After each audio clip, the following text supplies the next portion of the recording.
de conselheiros profissionais apropriados, de acordo com a avaliação das específicas informações, opiniões, conselhos, avisos ou outros conteúdos. Parte da renda de A Resposta será doada a instituições de caridade e sociedades sem fins lucrativos que contribuem para fazer um mundo diferente. Mensagem prévia. As pessoas que se reúnem com um propósito têm um enorme poder. Assista uma mensagem especial logo após o filme sobre como aplicar os princípios na sua vida, na sua comunidade e no seu mundo. E agora, a resposta para absolutamente tudo.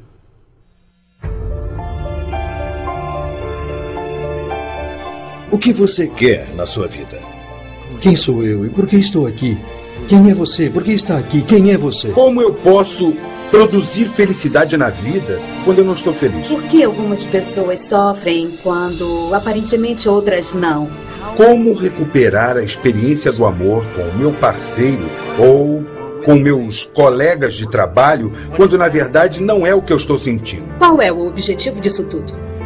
Vivemos nossa vida a esmo ou planejada, por acidente ou por escolha. A resposta para absolutamente tudo explora as questões fundamentais do que é preciso para viver uma vida plena e satisfatória.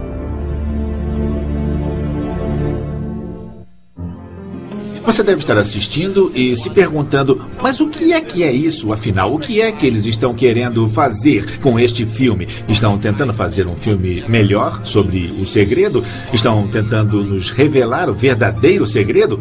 Bom, francamente, não estamos fazendo nada disso. Estamos fazendo um trabalho que fala por si próprio. O que estamos tentando fazer é usar o conhecimento obtido através da experiência e colocá-lo num contexto que permita você alcançar uma verdadeira realização. Estamos criando distintas possibilidades para você, mas elas são bastante específicas. São muito rigorosas e exigem muita disciplina. E para que elas sejam poderosas, elas devem ser assim. Uma das maneiras de começar a jornada é prestando atenção à conversa que você tem com você mesmo e assim observando suas próprias reações e os seus julgamentos automáticos e as crenças despertadas. Enquanto assiste, você está olhando através dos seus filtros, da sua perspectiva de vida. Então, tudo que está ouvindo, tudo que eu digo, tudo que qualquer outro diga, na verdade, é você ouvindo através dos seus filtros. Ou seja, não dá para ouvir de outro jeito, senão do jeito que você acha certo. Como seres humanos, nós queremos estar certos em relação àquilo que acreditamos. Se você pensar bastante, realmente acreditar, você vai conseguir juntar evidências disso. Você só vai perceber aquilo que está buscando e de todas as coisas que estão acontecendo, você vai... É como um radar. Vamos captar as coisas que comprovam o que nós já filtramos. Se você quiser estar certo sobre o que acha que está certo, é isso que você vai ouvir. Mas se você quiser achar o que há de errado, então vai encontrar tudo que há de errado. Se eu perguntasse a você e dissesse, você quer estar sempre certo? E você dissesse para mim, não, eu não quero. Então eu dissesse, claro que sim. E você diria, não, você nem me conhece. Então, ficaria claro para você que o que você quer nesse momento é estar certo quando diz que não quer estar com a razão. Quando acontece isso, você não ouviu uma só palavra que foi dita aqui. Você está trazendo a sua própria interpretação pronta para o que está sendo dito. Ora, esse é o primeiro passo para a transformação e a consciência. Nada na sua vida acontece fora de você. E é você quem dá sentido a tudo. E o sentido que você está dando agora só fará sentido se você souber que é você quem dá a direção. Sem isso, não há conversação. Você é uma fala da vida. Na verdade, um conjunto de falas, eu diria. E os resultados que você virá a criar dependem dessa sua fala sobre a vida. Dizem que nos primeiros 6 anos de vida, você é um disco virgem a ser programado. E as pessoas que o estão programando são os pais ou os responsáveis. E os que estão próximos a eles. E você grava no disco aquilo que recebe deles. Então, você segue a vida adicionando a esse disco todas as experiências pelas quais passa, sejam elas positivas ou negativas. Se quiser conhecer a natureza humana, olhe para os bebês. Eles são pura paixão e entusiasmo. Incrivelmente honestos, confiantes, amáveis e todas as coisas que você era quando nasceu. Mas o que aconteceu? Você ainda é assim? Nós somos curiosos quando pequenos. Você era curioso, eu também. Tínhamos apoio, alguém para nos levar para passear, para nos alimentar, para nos banhar, para nos vestir. Num certo momento, começamos a nos afastar de nossos pais, vamos para a escola. Começamos a lidar com outros seres humanos do nosso tamanho. Começamos a competir e nos relacionar com os outros. Se não aprendemos a nos relacionar em casa, vamos ter problemas quando tivermos que lidar com os outros. Quando somos pequenos, somos condicionados. As coisas acontecem e nós somos condicionados a enxergar a vida através de uma única lente. A vida é isso. A vida tem que ser assim. É como se usássemos óculos com lentes azuis. A realidade passaria a ser essa. É assim que a vida é. Algumas pessoas aprenderam ouvindo os pais dizerem: a vida é dura e você tem que aguentar. Então você pensa, ok, a vida é dura. Agir partindo dessa ideia vai gerar um certo padrão de resultados específicos, diferente de quando aprendemos que a vida é fácil. Você talvez perceba que tem vários padrões na vida. Padrões de trabalho, padrões de dinheiro, padrões de relacionamento e também de saúde. Por exemplo, você trabalha em lugares diferentes, mas o chefe é sempre o mesmo. Eu dizia que tive o mesmo chefe por 10 anos, apesar de ter trabalhado nos 10 trabalhos diferentes.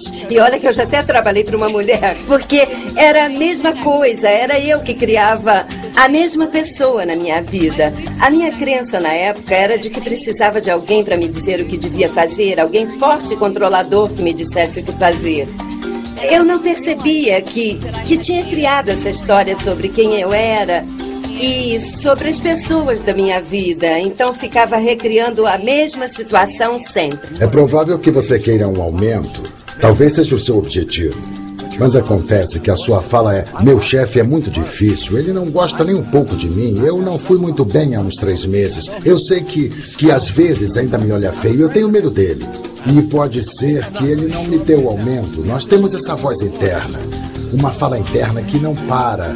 E ela é o nosso treinador interno, que nos ajuda a conseguir aquilo que nós queremos. Faça uma reflexão. Bom, em que áreas da minha vida eu tenho padrões? E, em vez de culpar o chefe, ou culpar o relacionamento, ou culpar a dieta, o que é realmente consistente nesses padrões? Nós atraímos para nós aquilo que queremos. É a velha lei da atração. Nós atraímos as pessoas que podem representar aquele modelo que serão como um espelho para qualquer situação na nossa vida. Se você pudesse ter apenas o futuro, você só teria oportunidades. Não há oportunidades no passado. O que ocorre é que o passado penetra no futuro. E aí, quando olha para o futuro, você vê o passado e o futuro misturados. Você olha para trás para ver aonde vai. Então você não tem futuro. Você tem um passado disfarçado com chapéus e roupas novas que você chama de futuro, mas é passado. Não tem importância o que aconteceu no passado. O passado acabou. O passado já era. Você não pode mudar o passado. Não tem como melhorar o passado. Se olhar um pouco mais fundo em sua vida, você verá que o que aconteceu há 5 minutos não tem nada a ver com o que acontece agora. Você vai ver que está fazendo escolhas na sua vida como se o passado não tivesse nada a ver com o presente. Todos nós já passamos pela situação de ir a uma festa de mau humor. Então pensamos, tudo bem, não vou estragar a festa. E é quando fazemos uma escolha diferente. Nós todos já vivemos situações em que, apesar de chateados, temos que ir a uma reunião e deixamos de lado o que sentimos. E as pessoas vivenciam isso. Então a questão é, você vai fazer isso? Vai fazer valer os mesmos princípios? Não existe nada além do agora. E as pessoas dizem, bom, vou fazer isso depois. Depois quando? Quando é depois? Você está falando neste momento, certo? Então não é verdade. As pessoas querem chegar a algum lugar além do arco-íris. Eu vou. Enquanto isso, o Totó faz pipi na sua perna. Então não existe futuro. Você, na verdade, nunca está aqui, porque aqui parece ser a coisa menos importante. E, na verdade, é um único momento. Nós só vivemos o momento atual. Só existe o momento atual. É o agora, é só isso que vai ter. O único momento em que será capaz de fazer qualquer coisa, ou mudar qualquer coisa, ou influenciar, é neste momento de agora. E quando pensa nisso, diz, posso não estar sentado aqui agora. Você não pode não estar sentado aqui agora, você não pode mudar isso. Eu posso mudar o meu corpo? Não, não posso mudar agora. Então, o que é que eu posso mudar? E a única coisa que você realmente pode mudar neste exato momento é quem você está sendo. Transformação não significa mudar qualquer outra coisa. Transformação é, na verdade, mudar a si mesmo. É conseguir se reposicionar na sua perspectiva atual de vida. E fazer isso é transformador. A qualidade de sua vida altera significativamente. A história de Nora. Eu cresci no Brooklyn, Nova York. E eu cresci nos anos 60. E nesse tempo, o local onde eu nasci e cresci tinha muita pobreza, muitos guetos. E a população ali era sobretudo hispânica. Eu sou porto-riquenha, então eu cresci num bairro todo porto-riquenho. E a criminalidade era muito alta. Tinha gangues nas ruas. Então, quando eu tinha uns 5 ou 6 anos, já havia presenciado muitas brigas de gangues e tiroteios. Pessoas morrendo nas ruas por causa de facadas. É muita violência. E eu e minha família vivíamos no que chamávamos de Fredo. Fredo vem a ser o seguro-desemprego, que era muito bom de se ter. E ouvi várias vezes em que o cheque não chegava, então nós dizíamos o Fredo não chegou, então tínhamos que nos virar para poder sobreviver. E era muito, muito difícil. Eu lembro de estar indo para a escola muitas vezes e ter que passar por cima de usuários de heroína, desmaiados na calçada, muitas vezes com a agulha ainda espetada no braço. Tinha muita prostituição lá no bairro e eram muitas, muitas coisas que hoje eu sei bem que não devem fazer parte da vida de uma criança, mas eram parte da minha vida. E foi uma coisa que eu observei, vivenciei, vivi e vi todos os dias. Era muito doloroso ver muitos homens e mulheres de origem latina, fazendo parte dessa destrutiva e horrível força. Eu me lembro que muitas vezes a minha mãe me disse: Nora, é aqui que você está agora, mas eu quero que você se lembre que não é aqui que você tem que ficar. Eu me lembro muito especialmente de uma professora que eu tinha e eu estava na 4ª série. E eu me lembro bem dela dizendo que tinha um bilhete no meu livro que dizia: Nora, você é uma grande esperança e o mundo será diferente porque você faz parte dele. Por favor, prometa isso para mim. E eu sei que isso me provocou um impacto espiritual na 4ª série, porque alguém podia enxergar alguma coisa que eu não conseguia. E foi aí que eu tomei uma profunda decisão espiritual que mudou absolutamente tudo para mim. O meu futuro não seria igual ao que eu via à minha volta, naquele bairro, naquele ambiente. E eu virei assistente social escolar. E eu trabalhei em escola por muitos anos. Eu acho que uma das razões para eu ter escolhido essa profissão foi ter visto as coisas que eu vi quando eu era criança.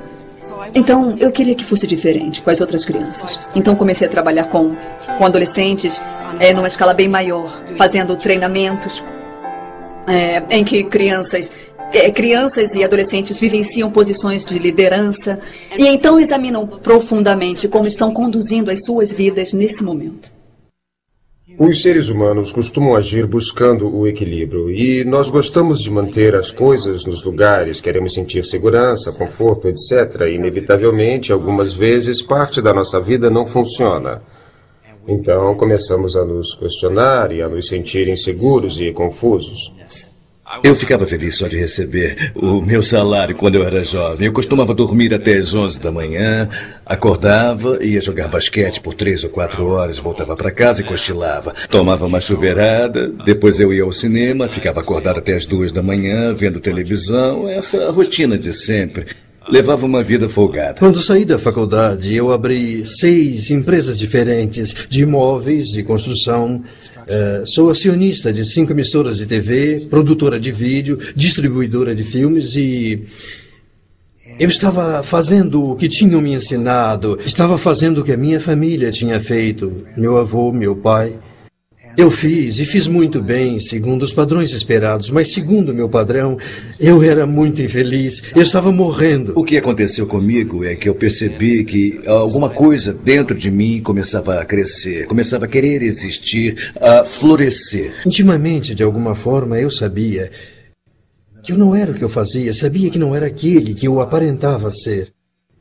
Mas quando eu não era totalmente sincero comigo e perdi o contato comigo mesmo, não me sentia bem com isso, fui me sentindo pior e pior e uma parte de mim percebia isso. Um sentimento de que está faltando alguma coisa, de que há algo de errado com você, com sua família, com seu emprego, algo errado até na condição humana, de certo modo.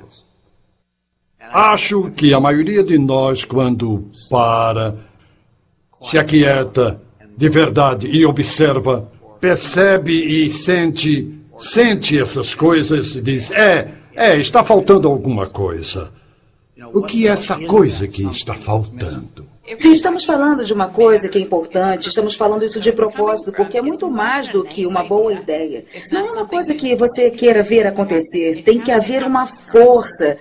E é bem mais irresistível que isso. É uma coisa que faz a gente pensar, puxa, isso é importante, isso define quem sou eu. E é tão importante que eu vou ter que reinventar quem eu sou para que de fato aconteça. Você só se sente pleno se estiver ciente de quem você é.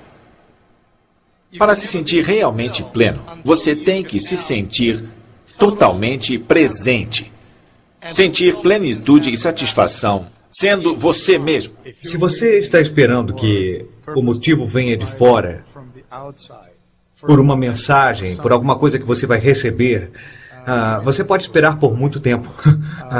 Considere a possibilidade de você participar profundamente no processo de criação, com consciência e alerta como ser humano.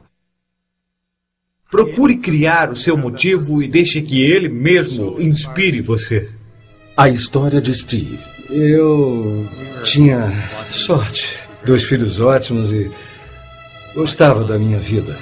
Gostava da casa, do meu emprego, gostava da igreja, tudo era ótimo. Não era nenhum presidente nem nada, mas era um gerente. Eu tinha uma vida ótima, a minha mulher engravidou novamente e descobrimos que o bebê tinha síndrome de Fatal. É super grave e fatal também. Ele viveu por 8 dias. Mas perder um filho virou nossa vida de cabeça para baixo. Nessa época, dávamos apoio a algumas pessoas que trabalhavam no Quênia e eles retribuíram. Por que não vem para cá por um ano? Minha mulher sempre quis trabalhar na África. Eu nunca quis. Mas quando o bebê morreu, eu senti que deveria fazer alguma coisa para realizar os sonhos dela. Gostaria de dizer que foi um ato nobre, mas na verdade foi uma espécie de fuga. As pessoas comentavam e eu só queria estar num lugar onde ninguém soubesse, onde ninguém comentasse. Perder um filho, experimentar a perda de um filho, faz o mundo ficar diferente. Tudo se torna diferente. Essa é a verdade. As coisas que me importavam antes, sei lá, procurávamos uma coisa melhor e, bem, não faz a menor diferença agora. Eu não sabia direito onde estava me metendo. Tudo era tão diferente do que eu havia imaginado. Eu fiquei em estado de choque, talvez por um mês. Nós fomos a uma escola e todas as crianças estavam deitadas no chão e o chão era de terra. Eles não costumavam deixar as crianças fazerem isso. Então perguntei à professora o que estava vendo. E ela respondeu, hoje é quinta e eles não comem desde segunda. Quando eles se sentam eretos, desmaiam. Desde então, tudo mudou para mim. Eu soube que jamais voltaria a viver a minha antiga vida. Nós fizemos uma pesquisa e vimos que o Quênia não poderia sair da pobreza sem vencer a desnutrição. O cérebro não desenvolve direito sem a alimentação necessária. Eu fui a 5 escolas diferentes e chamei um amigo meu, que era pastor, para ir comigo. Eu não queria ser visto como o branco salvador. Queria que trabalhássemos em grupo. A negociação que fizemos com os diretores das escolas foi: providenciamos a comida se vocês cozinharem para as crianças sem cobrar nada. Vocês podem fazer isso? Providenciaremos a comida. Então levamos 10 sacas de milho, 3 sacas de feijão e óleo. A taxa de evasão escolar chegou a 50%. E ninguém saiu da escola naquele ano. Um dia eu estava na escola e o diretor falou: nós temos um grave problema. Só temos um livro para cada grupo de 14 crianças. Ele me disse que seu objetivo era conseguir um livro para cada 4 crianças. O que não é nada para uma escola. Eu não sou um homem bom, não sou um homem santo. Eu tenho uma relação com o meu volante. Quando estou zangado, eu bato nele. E me vi batendo nele quando surgiu a ideia de criar um centro de informática. Eu procurei um amigo meu que é empreiteiro e disse a ele o que eu queria fazer. No fim de semana seguinte, ele já tinha as plantas. Nós conseguimos um container usado, limpamos bem por dentro, colocamos chão de madeira, prateleiras e abrimos janelas. O container tem 5 centímetros de espessura. Não dá para ser arrombado facilmente. Colocamos energia solar, o que foi uma solução bem barata, porque nenhuma escola tinha eletricidade ou água. Grande parte da zona rural do Quênia não dispõe disso. E eu nunca vou me esquecer de uma criança que me disse: quando você chegou, disseram que era para fazer um centro de informática, mas eu não acreditei. Então eu o levei até o centro. Eu segurei os dedos dele e teclamos o nome dele. Ele começou a chorar e disse: agora eu acredito. A solução para os problemas do Quênia devem vir das crianças quenianas. Os cidadãos quenianos, os estrangeiros podem ajudar, mas a verdade é que a solução para os problemas deve vir da própria população. No final do nosso programa, eles devem ser capazes de realizar o teste do Microsoft Office. Vão saber programação, vão saber mexer no Access, Word e Excel, enfim. Serão empregáveis. Eu acho que, após conhecer a África, nós nunca mais somos os mesmos. Quando nosso filho morreu e nós fomos para o Quênia, perguntei à minha mulher se ela pensava em adotar uma criança. Ela só conseguiu chorar. Era doloroso para ela. Nós tínhamos um amigo que trabalhava num orfanato. Há cerca de 1 milhão de órfãos da AIDS no Quênia. Ela pegou uma bebezinha e a funcionária do orfanato perguntou se ela gostaria de conhecer o bebê gêmeo. Não, eu só quero uma criança. Mas ela voltou e perguntou se minha esposa queria segurar aquele lindo bebê gêmeo. Ela perguntou se o gêmeo era um garoto. Quando a moça confirmou, minha mulher apenas chorou. Ela não tocou no assunto por 1 semana. Mas depois me disse que achava que aquelas crianças deveriam ser nossas. Quando ela ficava grávida, eu sempre dizia: não seria legal se fossem gêmeos? E ela me batia. Então, eu nem acreditei. Bom, voltamos ao orfanato e nos envolvemos facilmente. Às vezes você procura sinais, e às vezes os sinais aparecem para você. Nós ficamos com eles em casa por 2 anos, fazendo petições todos os meses, pedindo uma audiência para adotá-los definitivamente. Mas eles viviam mudando as leis no Quênia. Às vezes nem havia audiências. Então, todo mês recebíamos um aviso para tentar no mês seguinte. Finalmente, eles marcaram uma data. Era 4 de março. Era o dia do aniversário do nosso filho que morreu. Era um sinal. Eu não quero louvar o que fiz. Na verdade, eu fiz muito pouco diante de tudo o que há para ser feito. Mas se eu não pude fazer isso, eu garanto que você é melhor do que eu. Eu garanto que é mais inteligente, Garanto que tem mais carisma do que eu. E garanto que é mais habilidoso do que eu também. É só questão de realmente querer e fazer alguma coisa. Eu posso falar isso com certeza. As pessoas que eu conheço com mais vida... Eu estou me lembrando das pessoas que eu conheço que já têm idade, 80, 90. Essas pessoas são generosas. E eu acho que elas sentem que o bolo é bem maior do que o que pensamos. As fatias não acabam. Quanto mais a gente dá, mais a gente recebe de volta. Existe toda uma escala nesse sentido, que vai do menor ao maior. Ser alguém que sorri. Isso faz com que os outros tenham um dia melhor. Isso é uma contribuição. Alimentar os sem-teto. Isso é uma contribuição. Mudar o mundo de alguma forma é uma contribuição. Todo mundo tem uma oportunidade de fazer uma contribuição todos os dias. Talvez você e eu não sejamos a Oprah. Talvez não sejamos o Dr. Phil. Talvez não sejamos Bono. Pode ser que não sejamos uma dessas pessoas chamativas, glamourosas, famosas. Mas talvez sejamos apenas gente, você e eu. Mas podemos ser a esperança para o mundo. Podemos juntos fazer novas escolhas. Em vez de acordar e olhar para fora e pensar, hoje é um bom dia para ser legal. Em vez de acordar e pensar se seria legal você ser extraordinário, você não precisa abrir os olhos para tomar essa decisão. Você pode ficar na cama e dizer, certo, eu sou totalmente responsável pelo que acontece em minha vida. O bom, o mal e o feio também. Mas eu sou responsável. E posso ser criativo. Então você abre os olhos e você vê isso. Responsabilidade pessoal tem a ver com o fato de nós interpretarmos os fatos que estão acontecendo. E nós temos o privilégio de sermos pessoalmente responsáveis pelos fatos, de tal forma que eles vêm de dentro de nós, em vez de serem impostos a nós pelas circunstâncias. Não estou dizendo que seja verdade, mas digo que é uma maneira de viver a vida que só é possível quando assumimos a responsabilidade. Eu não estou dizendo que você é a causa direta. No sentido da responsabilidade, eu estou falando sobre jogar o jogo da vida, como se você estivesse criando ele. Não conheço a verdade. E a ciência tem chegado cada vez mais perto de provar que somos nós que fazemos nossa vida e pode mesmo acabar provando.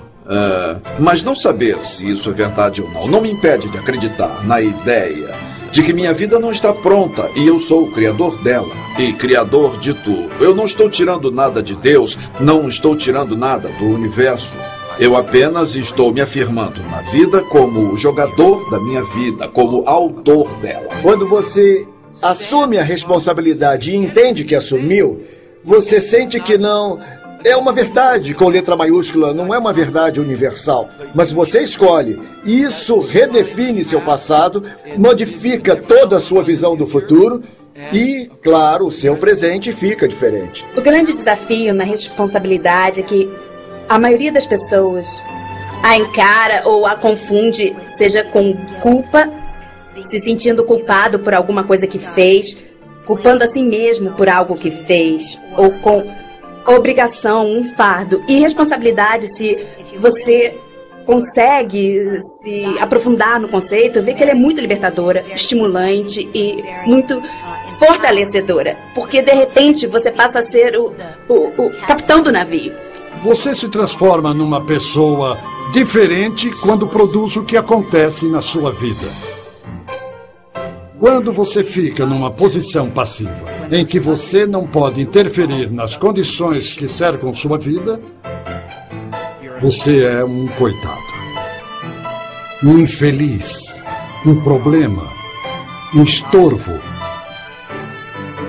Quando você é a origem, é você quem comanda, é você quem controla, você é o chefe.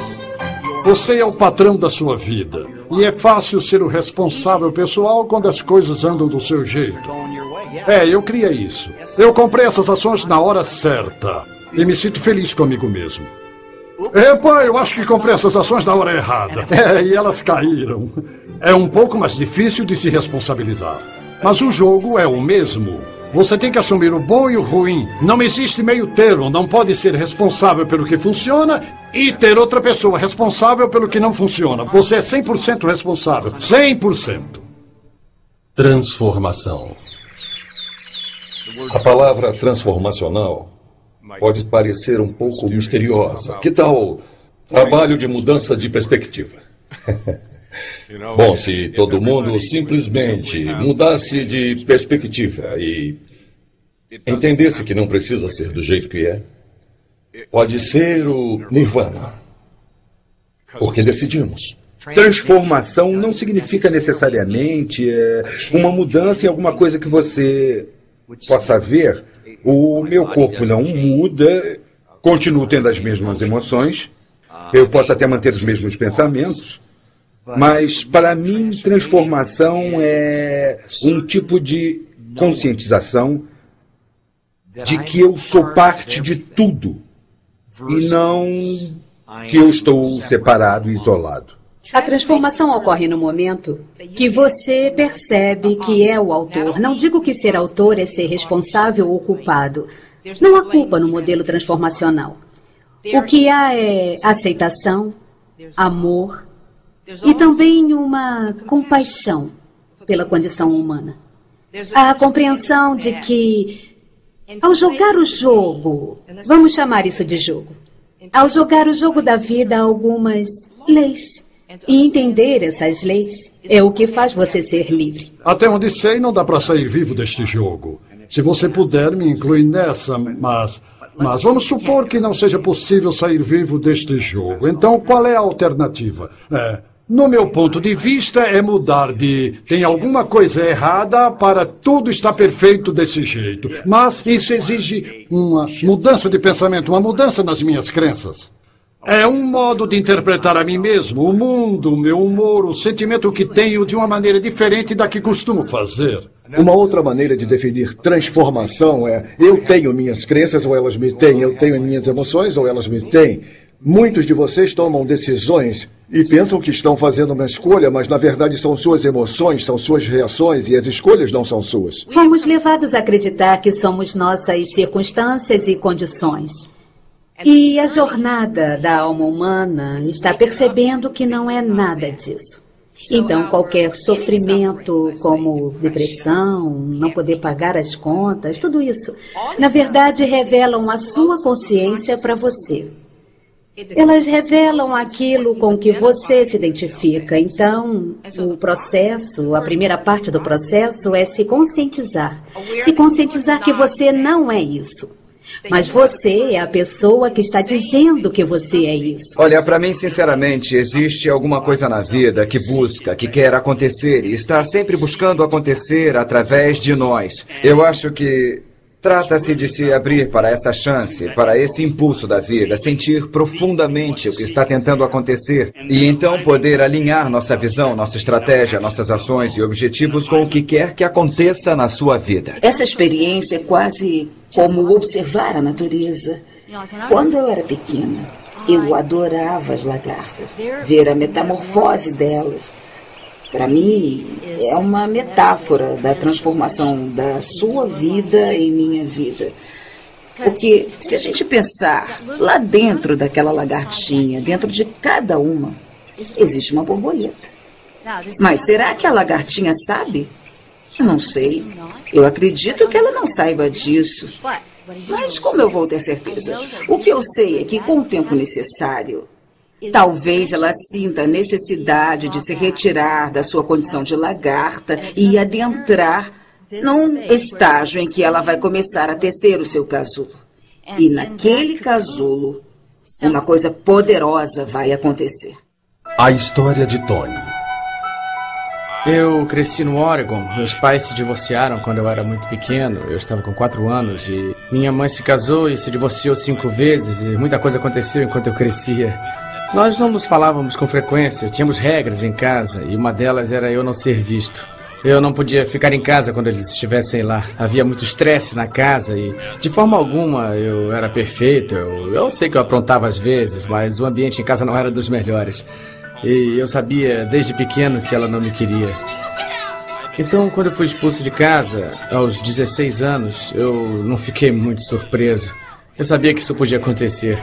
Eu arrumei o máximo de dinheiro que eu pude, coloquei minhas coisas na mala do meu carro e depois eu me mandei. Passei a maior parte do segundo ano do ensino médio nas ruas, dormindo no banco de trás do carro. Esse foi o pior momento da minha vida. A experiência de viver sem ter uma casa foi muito, muito difícil. Por razões que eu não podia imaginar. Eu mantive segredo sobre o que tinha acontecido em casa para todas as pessoas que estavam à minha volta. Quando eu não tinha o que fazer e esse era o pior momento, eu ficava dirigindo até tarde da noite, até decidir estacionar o meu carro em algum lugar e tentar dormir no banco de trás.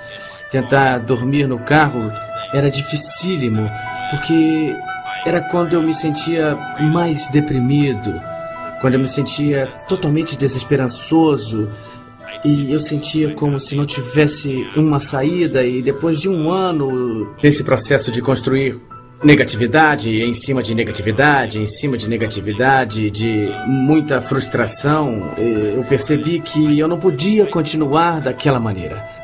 Eu cheguei a um ponto em que não havia mais espaço para continuar naquela direção sem me despedaçar. Foi aí que eu tomei uma decisão muito consciente. Eu não vou me permitir continuar pensando dessa forma, porque eu não posso. Foi aí que eu passei a objetivar o sucesso na vida. Isso passou a ser o meu propósito de vida. E no dia em que eu decidi fazer isso, o que mais me ajudou foi ter compartilhado com outras pessoas. Eu contava para elas quais eram as minhas metas. Falava o tempo todo, falava com todo mundo, todos os meus amigos, todos os meus professores, as pessoas com quem eu trabalhava, todo mundo sabia onde eu queria chegar. Eu criei uma imagem clara de onde eu queria chegar na minha vida e era tão longe de onde estava que me obrigava a me mexer e correr atrás.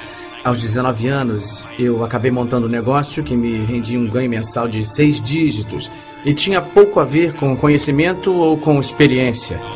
Naquele momento, eu não tinha nada disso. Na verdade, o que eu realmente tinha era 100% de disciplina, confiança e dedicação.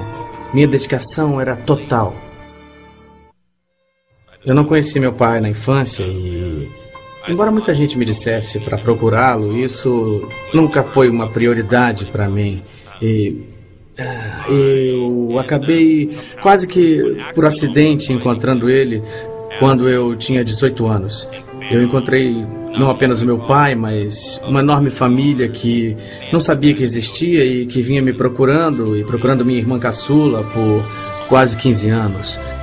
Eles me receberam de braços abertos e foi uma mudança radical na minha vida. Eu também encontrei minha tia, de quem eu acabei me aproximando muito. Ela é como uma mãe para mim. Agora eu sei o que é ter uma mãe graças à minha tia, a irmã do meu pai. Eu descobri uma irmã mais velha que eu não sabia que existia. Ela tem uma filha e eu tenho uma sobrinha. Agora eu virei o tio Tony. É algo que teve um grande impacto na minha vida. Acho que você pode encontrar um propósito na sua vida através dos eventos e desafios que surgem na sua frente. Acho que, se olhar bem, vai encontrar. Ele está ali. Você pode passar a vida condenando seus pais, condenando pelo que eles fizeram. Mas há uma grande chance de que eles tenham feito o melhor que podiam, levando em conta o conhecimento, a consciência e as circunstâncias que eles tinham na época. Quando alguma coisa acontecer, procure o ouro. Procure o valor e determine. É então que ele é positivo. A história de Diego. Eu sou arquiteto, nasci na Argentina e vim para os Estados Unidos como estudante num programa de intercâmbio. Quando estava com 17 anos, então veio a oportunidade de trabalhar aqui, ganhar alguma experiência na minha área. E uma coisa levou a outra. E nessa época eu vivia trocando de emprego.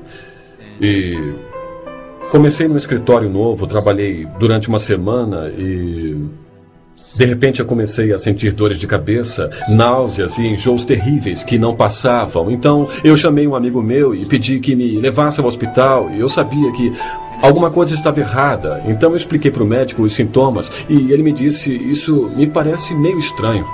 Ele me mandou fazer uma tomografia imediatamente e voltou dizendo que eu não iria a lugar algum. Quando eu perguntei por quê, ele disse que acharam algo no meu cérebro do tamanho de uma bola de golfe e que eles não sabiam exatamente do que se tratava e a única maneira para descobrir seria abrir a minha cabeça. Abrir a minha cabeça e fazer uma cirurgia. Obviamente eu fiquei assustado e senti muito medo naquele momento. Mas eu não tinha entendido bem o que estava acontecendo e ele disse que teria que me fazer algumas perguntas.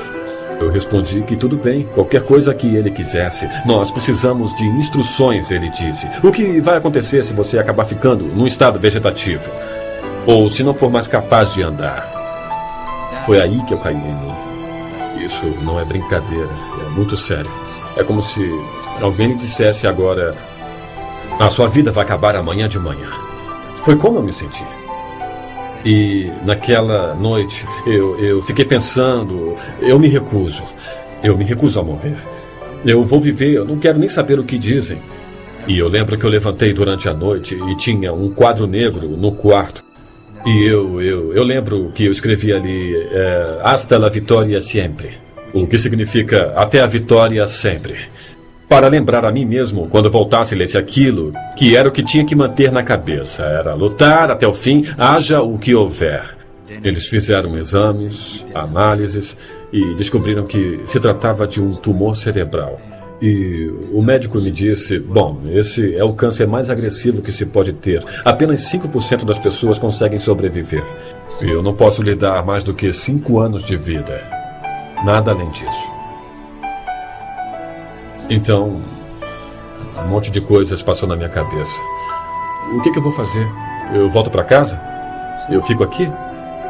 Qual é o propósito de tudo isso? O que está acontecendo? E ele me deu uma lista de médicos para eu procurar. E eu fui ver todos os médicos e todos eles me davam 1 ano de vida e um médico me deu apenas 10 meses. E até que eu fui ver um especialista e que disse: quer saber? Vai sobreviver. É mesmo? Mas como eu posso? Então ele começou a enumerar todos os aspectos. E eu disse: eu quero você como médico. Você está no meu assento do motorista. E então eu comecei a tratar com ele. E então o câncer voltou. E ele disse que dessa vez era necessário removê-lo. E então, mais uma vez, eu me senti num momento crucial, porque não é sempre que podemos ser operados. Imagine que estão abrindo a sua cabeça e há um tempo limite para isso. Foi o que fizemos e tudo saiu muito bem. E eu fiquei muito exausto contando e recontando a história. Então, eu tive a ideia de criar um blog. E é impressionante a quantidade de pessoas que nunca tinha visto de diferentes partes do mundo. E essas pessoas começaram a me escrever e elas queriam saber mais sobre o que estava passando. E tinha muita gente espiritualizada. E também tinha coisas do tipo: eu pedi umas freiras no Chile que rezassem por você. E eu não sei quem na Venezuela está fazendo não sei o que para você. E eu acho que o meu nome está até num local sagrado lá em Israel. E todas essas pessoas realmente se importam. E isso também me levou a desenvolver a amizade com as pessoas que me ajudaram espiritualmente. E tudo sem qualquer interesse. Eles me ajudaram a aprender como curar a mim mesmo. Como meditar. Também aprendi que há uma maneira de ajudar outras pessoas visualizando-as mentalmente. E vendo elas com saúde. Bom, eu não sei se todas essas coisas funcionam ou não funcionam, mas funcionaram muito bem comigo. É um sentimento de nós todos estarmos conectados de alguma maneira. Quando o médico lhe diz que você tem uma doença grave ou uma doença terminal, acredito que você tem escolhas. E as escolhas são: você pode ser a vítima e permitir que a doença vença você, Ou você pode agir assumindo a responsabilidade e decidir viver. Os médicos têm um lugar certo neste mundo, não há dúvida sobre isso. Mas querem saber, a ciência não tem como competir com a natureza. Tá bom, a gente vai ao médico e diz, pode consertar isso e depois me devolver? Estamos acostumados a nos desligar da responsabilidade de saber o que é a saúde realmente. Mas vocês podem acreditar neste magnífico corpo, nos milagres que ele faz a cada minuto, nos pensamentos que você tem, nas coisas que bebe, nas coisas que come e compartilha, e sempre retorna para o princípio. São incríveis os verdadeiros milagres que este corpo realiza a cada minuto. Eu estava num caminho sem volta para um infarto do coração. Eu estava insatisfeito com a vida e finalmente meu corpo teve um colapso. Foi uma coisa bastante assustadora, sabe? Perdi meu emprego e depois disso eu passei mais ou menos 1 ano naquele ritmo bem lento de recuperação. Comecei a me alimentar direito, a me exercitar regularmente, a ter relações mais diretas e profundas com as pessoas. E minha vida começou a melhorar, mas o que realmente me ajudou a recuperar a saúde foi me conscientizar e acreditar que eu iria ser saudável. Não acreditei nem por 1 minuto que iria ficar doente pelo resto da minha vida. Olhando para trás, eu vejo que muitas pessoas ficam fatigadas e nunca se recuperam. Acho que é bem comum se render, porque alguém que está sofrendo assim fica preso ao próprio corpo. Cai em depressão, não consegue funcionar direito e acaba preso a uma espiral de pensamentos negativos. Eu sei que você pode ter ouvido essa ideia de que você cria tudo o que acontece em sua vida. No meu ponto de vista, é levar a ideia longe demais. Eu acho que aí existe um risco concreto de que esse tipo de coisa careça de compreensão,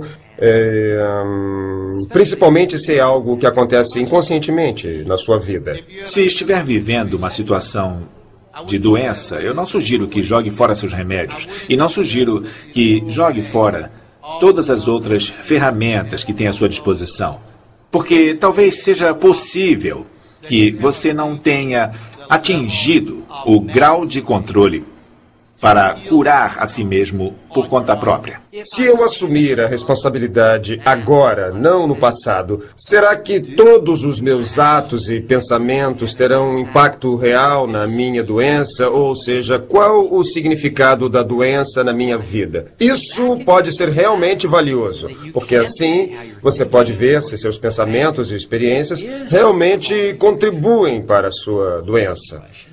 E também pode mudar seu pensamento e seu comportamento a fim de viver mais saudavelmente. Isso é bastante válido.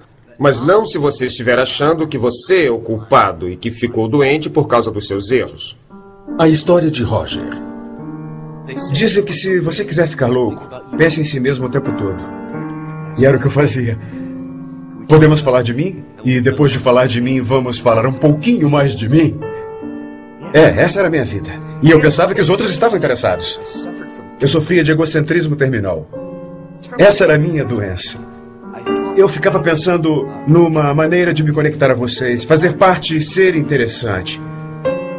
Eu era sempre interessante, entrava numa sala, falava algo impactante. As pessoas me notavam, mas eu sempre ficava sozinho, isolado no meu mundo de simpatia.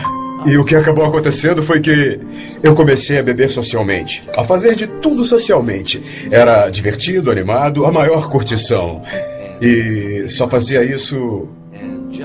nos finais de semana, porque eu trabalho duro e mereço comemorar.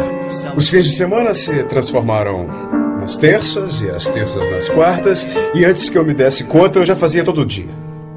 E depois eu percebi que o que eu fazia era anestesiar meus sentimentos. Eu usava drogas e álcool diariamente. 1 grama de cocaína todos os dias e às vezes mais. Bebia gin, trocava para vodka, achando que não iria sentir mais as dores de cabeça. Então eu parei de trabalhar. Gastei todo o meu dinheiro, pedi emprestado, me isolei, me desliguei de todo mundo. Eu vivia como um vampiro. Eu ficava acordado a noite toda, dormia o dia inteiro. Ficava fazendo as mesmas coisas sempre. Depois de tempos em tempos eu dizia: este é o meu último dia. Amanhã eu vou voltar à ação, voltar à realidade e levar a minha vida adiante. E aí no dia seguinte, eu me via repetindo o mesmo comportamento e fazendo exatamente a mesmíssima coisa. Como eu não conseguia enxergar o meu comportamento, basicamente o que eu estava dizendo para mim mesmo era: Dane-se. Dane-se. Eu não tô nem aí, eu não sou mais responsável. E então continuava fazendo as mesmas coisas. Eu não posso dizer quando ou como, porque não era eu. Mas um dia eu percebi meu comportamento. Antes eu não conseguia percebê-lo. Descobrimos que, com qualquer tipo de vício, seja álcool, drogas, distúrbios alimentares ou sexuais, jogatina, que o comportamento, os vícios, o que você faz com as substâncias é apenas o sintoma. Porque o verdadeiro problema está encoberto. É o que chamamos de pensamento destrutivo. Pensamento destrutivo. Meu pensamento confuso. Minhas crenças. Tudo em mim. A voz na minha cabeça mentia para mim o dia todo e eu acreditava nessas mentiras. Na verdade, eu tinha medo. Medo de ser, medo de sentir. Medo de estar na vida. Medo de tomar uma atitude. Medo de ser autêntico, de ser verdadeiro com os outros. Eu tinha medo de dizer que eu tinha medo. Eu acabei parando numa prisão interna chamada desespero. Desesperança. Desmoralização incompreensível. Se é assim que eu vou viver o resto da minha vida, então eu desisto. E com isso eu fui ao fundo do poço. Houve apenas uma pausa. Um pequeno pensamento escapou desse ciclo e eu disse para mim: isso não está funcionando. Pode ter um outro jeito. E o resultado desse trabalho é que eu me tornei um ser humano entre outros seres humanos. E eu descobri que a maneira de conseguir amigos, de estar conectado com as outras pessoas, é estar interessado. Então eu comecei a fazer perguntas sobre os outros. E o que eu descobri foi a paz, liberdade e, o mais importante ainda, atitude. E o que eu descobri não tem nada a ver com mudança de pensamento, mas sim com atitude. E as ações mudaram o meu pensamento. Ações direcionadas. Essa é a chave. É isso que eu ensino. Ações direcionadas. Somos todos viciados. Não há ninguém que não seja. E a questão é até que ponto você é viciado. Há os vícios físicos, o álcool, as drogas e esse tipo de coisa. Há o vício em sexo, em prazer.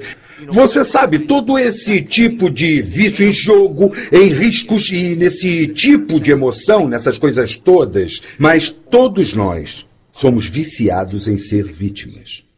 Se você, por acaso, usa drogas, ou então você fuma, ou então está envolvido em algum comportamento ruim, destrutivo, há sempre um impulso mais profundo de tentar se conectar. Eu chamo isso de modo tóxico de entrar em contato com um momento breve de você... Eu posso lhe dizer isto. Você não vai conseguir mudar nada fora de você até que mude o que está dentro de você. E isso eu posso garantir. Você pode querer ter apenas pensamentos felizes. Mas enquanto não limpar o seu ser, até aprender a se amar, e você consegue isso pedindo desculpas às pessoas para quem deve pedir desculpas, mesmo achando que não precisa, enquanto não limpar isso tudo, nada será diferente do lado de fora para você. Você tem que ser diferente para conseguir isso. Tudo começa por você. Uma das coisas que precisa acontecer é que, quando você vê uma maneira de ser que não funciona, precisa abrir mão dela logo. É como... Eu gosto de comparar com uma casa. Digamos que quer construir uma nova casa, mas comprou um lote onde já tem uma casa velha construída. Primeiro de tudo, você vai ter que se livrar da casa velha para conseguir espaço para construir a nova. É a mesma coisa na nossa vida. Passamos a vida toda nos preenchendo com maneiras de ser que funcionam ou não. Agora estamos falando das coisas que não funcionam. É delas que você precisa se livrar para criar um espaço onde poderá gerar uma nova maneira de ser. Existe um velho ditado que diz que se você pegar pérolas maravilhosas e jogar na latrina, elas não poderão sair de lá senão com sujeira. Então, se você pega uma nova possibilidade e coloca na sua velha maneira de pensar, não tem como querer que ela saia diferente. É mais ou menos como rearrumar as espreguiçadeiras do convés do Titanic. Pode até ficar lindo, mas mesmo assim o Titanic vai afundar. É como a água correndo num riacho. Se não houver obstruções, ela passa livremente e com força. Mas se houver obstruções no caminho, então isso vai exigir mais tempo, mais desvios, talvez inúmeros desvios, entrando em afluentes e se dispersando. Acho que foi interessante ver lá dentro das pessoas que sofrem de dependência um grande anseio de ser muito mais, de contribuir de uma maneira bonita, mas elas ainda não encontraram um mecanismo, não encontraram um veículo e, infelizmente, elas percebem que não têm nenhum apoio. A história de Maria. Eu sou natural do Brasil. Eu nasci numa fazenda e vivi na fazenda até uns 9 anos de idade. E foi quando a minha família se mudou para a cidade. Então eu venho de uma família, eu diria, não muito rica. Nós éramos bem pobres naquela época. Quando eu vim para os Estados Unidos, eu vim com a intenção de aprender inglês, porque apesar de eu trabalhar para uma companhia internacional, eu não falava inglês. Nos primeiros anos foi difícil conseguir o trabalho, porque o meu inglês era só o básico mesmo.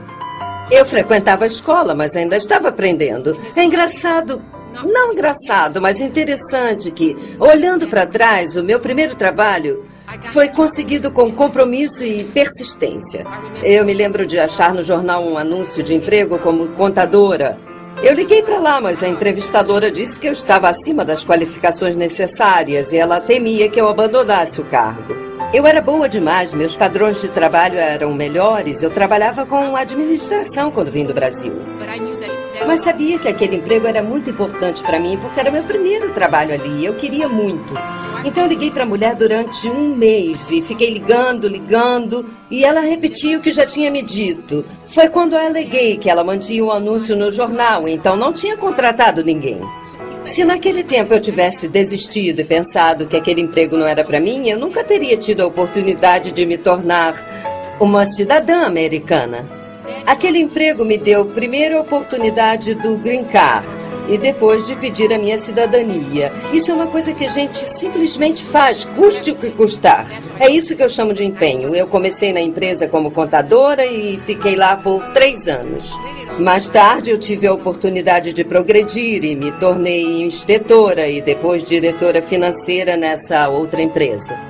E como diretora financeira nessa outra empresa, me deram a oportunidade de ser sócia, que em um ano se transformou de uma empresa de $1 milhão para uma empresa de $40 milhões. Eu estava realizando o sonho que eu sempre tive. Dirigir a minha própria vida e não servir a uma corporação, exercer o meu espírito de empresária e de líder. Eu estava projetando a minha vida. Tudo que eu sempre quis estava acontecendo. Isso prova para mim que, seja lá o que você decidir que quer ter na sua vida, e se compromete, e trabalha duro para conseguir, se fizer todo o necessário para acontecer, acontece. Dinheiro. Dinheiro é energia. Para mim, é um símbolo de energia que flui.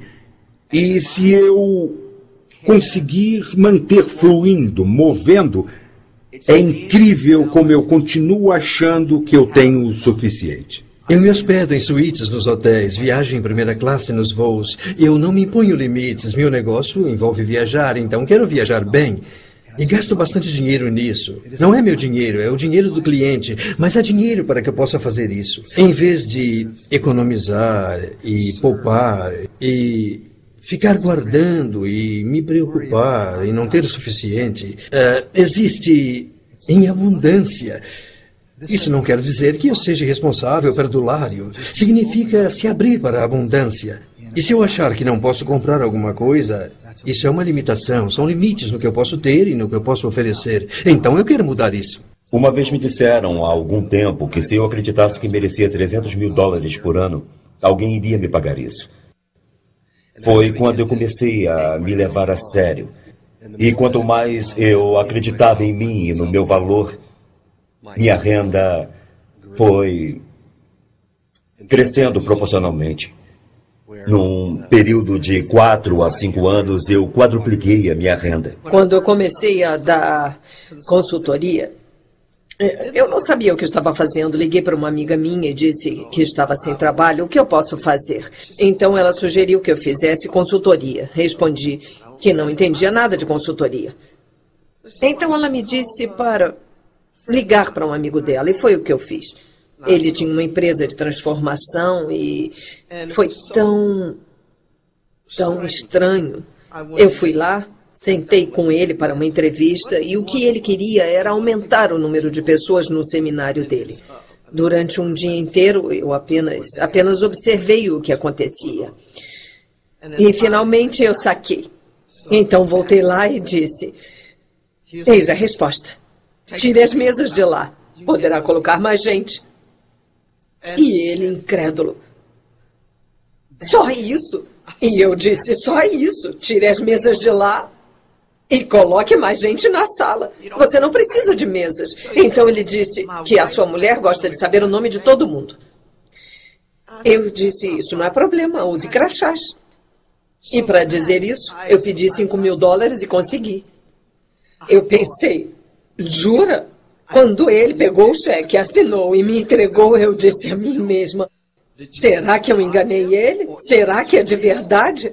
É melhor eu depositar logo antes que ele se arrependa e me peça de volta. Dinheiro é neutro, eu acho. Melhora as pessoas boas, eu acho. Piora as pessoas mais. É o que eu acho, mas há exceções para todas as regras, mas dinheiro é apenas um aspecto do que chamo de saúde. Todos nós sabemos como é se sentir doente financeiramente. Eu já senti isso antes. Mas existe alguma coisa na sua saúde financeira que é boa, é abundante. Nós temos que nos permitir ser financeiramente saudáveis. Você quer ter certeza de que dinheiro não traz felicidade? Eu não sei. Se as pessoas acreditam quando dizem isso, mas para mim é riqueza e bem-estar. E acho que se você pensar dessa forma, estar abrindo espaço para o dinheiro. Para mim, se você não tem dinheiro, deve pensar de quem você se ressente por ter. Descubra o que inventou sobre quem tem dinheiro, suas ideias sobre essas pessoas que têm dinheiro. Se você pensa que o dinheiro é a fonte do mal, se você pensa que é sujo, que dinheiro faz de você ganancioso, que o dinheiro é para as pessoas que trapaceiam e mentem e roubam, se você vê o dinheiro de alguma dessas formas, você nunca vai ter dinheiro, porque se você tiver dinheiro, você vai se enxergar como sujo, podre e fonte de todo o mal. Alguns de vocês conhecem pessoas que têm muito dinheiro e são pobres de espírito. Alguns de vocês conhecem pessoas que não têm dinheiro e são muito generosas e pródigas. O que significa? Alguma lei, um Deus no céu que diz: vou dar dinheiro para esse cara aqui e não vou dar para esse outro aqui. Eu não acho que funcione assim. Eu vou muito para Gana. E Gana é um país em desenvolvimento. Lá as pessoas têm pouquíssimo dinheiro. E apesar disso, a riqueza de suas consciências é tanta que sempre que eu saio de lá, eu me sinto mais rica. Não em termos de dinheiro, mas rica em termos de espírito. Rica por estar num grupo de pessoas que não se definem apenas pelo que têm ou apenas pelo que fazem. A definição que dão a si mesmos vem de como se relacionam com a vida, do relacionamento entre si, como seres inteiros, perfeitos e seres completos. Parte da prática do dinheiro vem da prática da apreciação. Se você aprecia o que tem, vai conseguir mais disso. Mesmo que tenha apenas $1 na sua carteira hoje, se apreciar esse dólar, então vai começar a atrair para a sua vida muito mais coisas para apreciar, porque a sua mente vai se abrir para as coisas que você aprecia. Em vez de olhar para o dólar e dizer: eu só tenho $1, o que eu vou fazer com $1? $1 não é nada, não vai pagar as minhas férias. Se você pensa em ter dinheiro só para si, provavelmente não vai conseguir muito. Se você pensa no dinheiro como consciência de riqueza para que você seja o maior contribuidor para a sua família, sua comunidade e o planeta, provavelmente você vai ter mais dinheiro do que poderá gastar. ou poderá doar. Você deve ser rico, ter dinheiro. Você não pode ajudar quando é pobre. Você se sente bem por ter dado $2 para um sem-teto, mas isso é nada. Construa um abrigo para os sem-teto. Fique rico, construa um abrigo para eles. A história de Matt Morris. A Success University é a empresa online mais popular na indústria de desenvolvimento pessoal. A gente ouve de 60 a 70 oradores, treinadores, autores, algumas das pessoas mais famosas do mundo. A gente pega o conteúdo e transmite para os alunos em uns 175 países. Quando eu estava crescendo, fui exposto a uma variedade enorme de coisas, mas nunca tive contato com a indústria de desenvolvimento pessoal. Nunca fui exposto a riqueza ou coisas desse tipo quando era pequeno. Meus pais se divorciaram quando eu tinha 4 anos.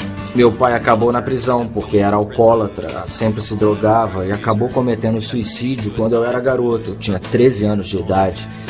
E muito drama, dependíamos de tickets para poder comer, esse tipo de coisa. Eu sentia a minha vida vazia, não tinha alcançado ainda meus objetivos e nem estava perto disso. Aí, numa noite, uma coisa interessante aconteceu. Eu dei de cara com uma fita cassete que alguém havia me dado há alguns anos. E nessa fita contava a história de um homem que passou de uma renda mediana para uma renda pessoal de mais de $1 milhão por ano. E aí ele atribuía o seu sucesso à sua total imersão nessa indústria de desenvolvimento pessoal. Então eu tomei isso como uma dica para mim. Eu disse, se alguém pode fazer isso, eu também posso. A partir de então eu passei a procurar por todos os livros e fitas como aquela. E eu comecei a entender o caminho para o sucesso. E literalmente reinventei minha vida. Aos 21 anos eu tinha uma dívida de $30 mil. Eu estava quebrado, estava sem casa. E aí eu mudei totalmente minha vida. 4 anos depois, eu estava ganhando um salário de 6 dígitos. E aos 29 anos, já era milionário. Foi a minha paixão por essa informação que me levou a fundar a Success University. A energia flui aonde você se concentra. Então, se você na sua vida ficar constantemente pensando em pobreza, se você ficar pensando em dívidas, ou se permitir ficar para baixo, deprimido, você acaba alcançando esses resultados na sua vida. Seja o que estiver olhando, o que estiver focalizando, é para isso que vai acabar se dirigindo. Por outro lado, se começar a focalizar em ser rico, se começar a focalizar em ser uma pessoa bem ativa, uma pessoa mais positiva ou uma pessoa feliz, quando começar a se fazer perguntas do tipo, como é que eu posso ficar rico? Como é que eu posso ser mais feliz? Você focaliza isso e com certeza é para lá que vai acabar se dirigindo. Agora, isso também acontece nos relacionamentos. Quando você se concentra nas coisas negativas do seu parceiro, você fica constantemente pensando, preciso mudá-las, ou tem que ser um pouco mais assim, ou tem que ser um pouco mais assado. Olhe para o lado e comece a focalizar naquilo que você adora naquela pessoa. Nos últimos 6 meses, todos os dias, eu escrevi uma carta de amor para minha noiva. E podem ser coisas simples, podem ser apenas 2 frases, podem ser 3 ou 4 páginas, mas eu tiro talvez 5, 10, 15 minutos por dia para escrever um bilhete para ela. E o que isso produz? Não apenas faz de mim o cara mais romântico do mundo e faz com que ela me enxergue com mais afeto, amor, gratidão. Mas o mais importante é que também me mantém focalizado continuamente no que eu amo, no que eu adoro nela. Eu estou constantemente reforçando na minha mente todas as coisas que eu adoro e por causa disso eu recebo muito mais gratidão, muito mais amor e mais paixão do que eu já recebi na minha vida. Relacionamentos. Amor. Como conseguir mais amor? Os índios americanos dizem que é bom usar o sapato de outros. O que isso quer dizer realmente? O que significa é eu posso realmente viver minha experiência passando pelo que a outra pessoa passou? Essa é a verdadeira comunicação e quando se faz isso, você sente um enorme senso de empatia e amor e ligação. E a questão realmente é, quando eu não estou sentindo empatia, amor e ligação, como é que eu dou a volta nisso? Como eu posso reacender a coisa? Muita gente pensa, se eu trouxer 50% para o relacionamento, meu parceiro trouxer 50% para o relacionamento, então vamos ter 100% de um ótimo relacionamento. Para mim, é a receita para um desastre. Agora, se eu trouxer 100% para o relacionamento, então estou 100% comprometido com esse relacionamento e Bom, se meu parceiro também traz 100%, então vamos ter 200% e é garantido nosso absoluto sucesso. Na verdade, é um lugar onde se pode agir, não é necessariamente uma verdade ou um fato. Quando você assume 100% da responsabilidade num relacionamento, você vai conseguir 100% de poder para criar o que quiser. Eu acho que você precisa determinar que tipo de relacionamento quer. E você precisa assumir responsabilidade pelo tipo de relacionamento que tem. E terá um tipo de relacionamento que quer. Quando eu escuto tal pessoa é assim, como eu posso mudá-lo, que está errado. Ora, como você tem sido? Se você está aborrecido, está aborrecendo. É simples assim. Se está entediado com seu relacionamento, então levante-se e faça algo diferente. Acredito que esteja num relacionamento porque você o diz. E você deseja pagar o preço ou assumir as ações necessárias para criar o que quer no relacionamento. Num certo nível, escolhemos se queremos estar num relacionamento. Quando a gente se entrega a um relacionamento, se pergunta coisas que apontam para outras coisas radicalmente diferentes, coisas tipo, como posso contribuir para que ambos sejamos pessoas melhores e tenhamos experiências mais ricas na vida? Indiferente do quanto isso seja difícil e das bobagens que a gente possa fazer, porque todos fazemos bobagens, eu vou me manter firme, não importa como. Num relacionamento, as duas pessoas desejam união e liberdade. Frequentemente acontece de nos sentirmos unidos, mas depois oprimidos. Muito sufocados, nos afastamos para ter mais liberdade, aí nos sentimos desconectados, então voltamos, e aí vem juntos, separados no relacionamento. É preciso esforço para manter um relacionamento. É preciso bem menos esforço para se desligar. Bom, existe muito mais alegria quando se está junto do que quando se está desligado. É a velha história. Preço, recompensa. E digo que o preço para o desligamento é muito, mas muito pesado. E a recompensa por estar ligado é valorosa demais para desperdiçar. Eu prefiro a palavra dança para expressar o relacionamento. A cada dia uma dança diferente. Por que não? Nós, como seres humanos, não somos os mesmos no dia a dia. A pessoa que você é hoje não é a mesma da semana passada, é? São coisas que você aprende. Novas conscientizações, novos arrais. E a pessoa que, enfim, o seu parceiro, também não vai ser o mesmo. Então você precisa aprender a dançar juntos. Bom, em certo momento eu posso decidir, isso não é o que eu quero. Mas não baseado em como a outra pessoa tem sido comigo, mas sim nas minhas escolhas. Negócios. Aplicar distinções transformacionais no mundo dos negócios é realmente uma questão de recorrer à cultura. Negócios geralmente querem diferentes resultados. Alguns até querem mudar suas atitudes, mas muito raramente eles tentam escapar de seu contexto ou até mudam a sua cultura. Algumas práticas nos negócios funcionam e há outras que simplesmente não funcionam. Ora, se consegue distinguir entre o funcional e o não funcional, você mantém o não funcional buscando um resultado que não está à disposição. Minha carreira tem sido causar reviravoltas em grandes multinacionais, porque elas não funcionam direito. E isso é porque as pessoas e os diferentes departamentos estão indo em diferentes direções. Não é o caso de dizer que não estão trabalhando duro, porque estão fazendo isso. Mas, infelizmente, existe um ambiente de culpa, desconfiança e acusações, porque as pessoas não sabem para onde estão indo. Eu me lembro quando a Wells Fargo se fundiu com o First Interstate Bank. 1.600 gerentes não se conheciam mesmo após 1 ano e meio de fusão. E eles se enviavam memorandos dizendo, cooperem, colaborem. Claro que todos que recebiam o memorando diziam, isso é uma boa ideia, mas nunca aconteceu. Comunicação, comunicação, comunicação. É a principal coisa numa organização, mas raramente acontece. E devo dizer que, infelizmente, graças à internet, muitos diretores têm me dito que a comunicação dentro de uma organização está diminuindo e está se transformando num grande problema. As pessoas enviam e-mails para pessoas sentadas ao lado delas. A força mais poderosa que pode haver numa organização é a sintonia. Pessoas fazendo coisas diferentes, mas tendo o mesmo propósito, o mesmo objetivo. Não estamos falando de liderança através de ditadura. Estamos falando de se aproximar das pessoas e entender aonde elas querem chegar em suas vidas e fazer com que elas percebam a visão e, às vezes, até sejam coautoras dessa visão.